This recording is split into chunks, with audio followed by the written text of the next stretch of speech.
different. So what effect does it have on the team when a player leaves midway through the season? Well, it depends. Definitely depends on the guy. It was a little bit easier this year with Quenville just because he was already hurt, so we hadn't played with him for a few games, and then he left. But it's kind of a morale. It takes his morale down a little bit, and you never like to see a guy leave, especially one of your buddies. But probably best for him, or at least in his mind it was. So you just got to respect his decision, and if he wasn't happy here, then he needs to move on. So. Okay. You said obviously with Quenville it was a little bit easier of a transition, probably just playing games just because he wasn't in as much. What about Dunbar? Did that make a bigger impact because he'd already been here a year and a half and then he left? Yeah, Dunbar was, he was a bigger one.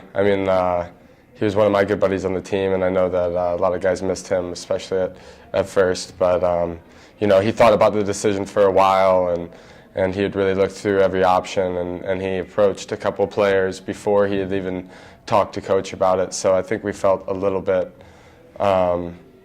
almost relieved for him, just because he really wasn't happy, and he felt like he was in a rut here, at least when it came to hockey, and so he moved on. But it was a good move for him. I think he didn't like it at first, I know, but now I think he's happy with the decision. So. Okay. Now I think Quenville and Dunbar both had a little differing reasons for leaving. I think Quenville just didn't quite enjoy the academic side of things. But why do you think players most often leave? They just think it's going to be better on the other side? There's a lot of different reasons. some, like, college hockey is a different game than pro. It's a little bit higher paced, and some guys can't adapt to that. They play more of a pro game, which is, hold on to the puck a little bit more, and you have a little bit more time and space. So I think that was one of the reasons that Quenville might have left. He just didn't know if he fit into our style of play. But for the most part, I think it just has to do with happiness. And as far as academics and hockey, when things aren't going well, it's easy to kind of get in a slump. And I think with Dunbar, he got okay grades and that kind of stuff. School really wasn't his main priority, but he definitely struggled a little bit in hockey. At least he didn't quite hit his groove, and he was a really skilled player, and just thought that he needed to change it up and try a different route because things weren't going his way, and he didn't want his hockey career to stall out.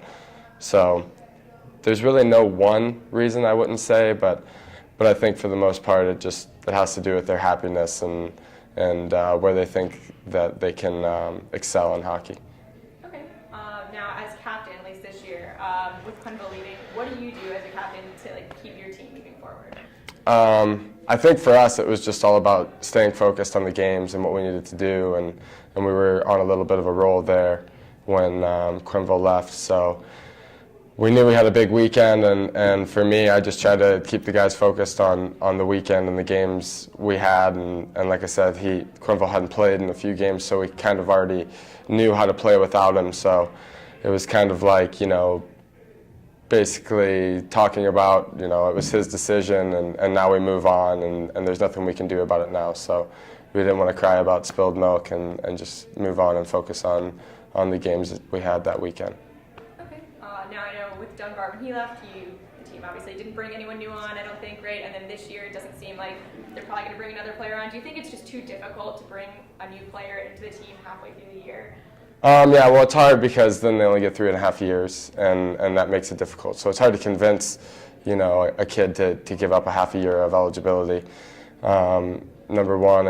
And yeah, it would be a tough transition for a kid playing junior hockey to come in, midway through a Division I season and try to jump in and play. But, it's definitely not out of the question, and I don't know what the coach's ideas are with that, but I think we're fine, and we've got plenty of depth without another person, and I think we'll be able to make it through the season. So. Okay. This is kind of more for a coach question, but I'll ask you it anyway. Is it kind of frustrating, do you think, maybe for the coaching staff and the team, that obviously they bring players on and a lot of you are getting scholarship money, and then someone maybe getting a scholarship leaves, and so that could have been someone, it could have been someone else who wanted the spot for the whole year, and now they've kind of wasted that spot, I guess. Yeah, definitely. I know that Quenville was committed for about 3 years, So that's tough because our coaching staff works really hard on scouting and finding great talent, and then they bring them in, and then all of a sudden they want to leave. So I know that's tough for them, and it makes their job harder. But they've done a good job so far. So I think they'll be able to keep recruiting well, and with our recent success, I think it's only going to get better. All right. I don't have anything else. All right. Thank you, Corey. Thanks, Taylor.